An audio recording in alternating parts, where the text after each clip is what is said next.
ఇంట్లో ప్యాడ్ ఉంటే ఏదైనా తీసుకోవాలి, ఒక కత్తి తీసుకొని ప్యాడ్ మీద ఏమైనా ఉంటే గీక్కొని మంచిగా క్లీన్ ఉండాలి. అట్లా క్లీన్ ఉంటే ప్రింట్ మంచిగా పడుతుంది. అట్లా క్లీన్ చేయాలి. దాంతోనైతే ఓలే అన్నమాట. శాండ్ పేపర్ అంటారు దీన్ని. తీసుకొని మొత్తం గీకేయండి.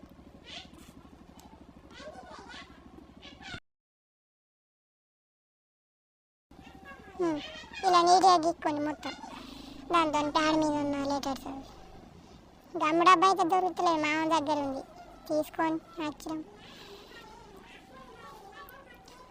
ఇంకొక పేపర్, ప్రింట్ పేపర్, ఏదైనా ఫోటో అయినా మీరు ఏదైనా ఫోటో తీసుకోవచ్చు, ఏదైనా తీసుకోవచ్చు. నేనైతే డ్రాయింగ్ పేపర్ అయితే తీసుకున్నా.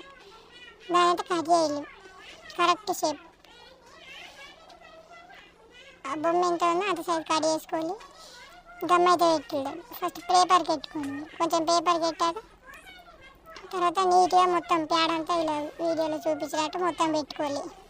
కథం చక్కగా తీసుకొని ఎండ పెట్టుల్లి. అట్టి జిమ్మలు ఎండ పెట్టినట్టు ఎండకెట్టిల్లి. 2 గంటలు అయినాక తీయాలి. కొన్ని నీళ్ళు తీసుకొని ఇంకా కొన్ని డ్రాప్స్, కొన్ని వాటర్ తీసుకొని దాని మీద పోయి ఇట్లా మొత్తం రాకండి, మీద పేపర్ అంతా వెళ్ళి మొత్తం పోయేటట్టు మొత్తం గీకేయాలి. నాకైతే అంత బాగా ప్రింట్ వల్లే. మళ్ళీ నెక్స్ట్ వీడియోలో మంచిగా చేద్దాం. వీడియో నచ్చితే లైక్ చేయాలి. ముందైతే మన ఛానల్ సబ్స్క్రైబ్ చేసుకొని గంట సింబల్ నొక్కండి, మర్చిపోయారు.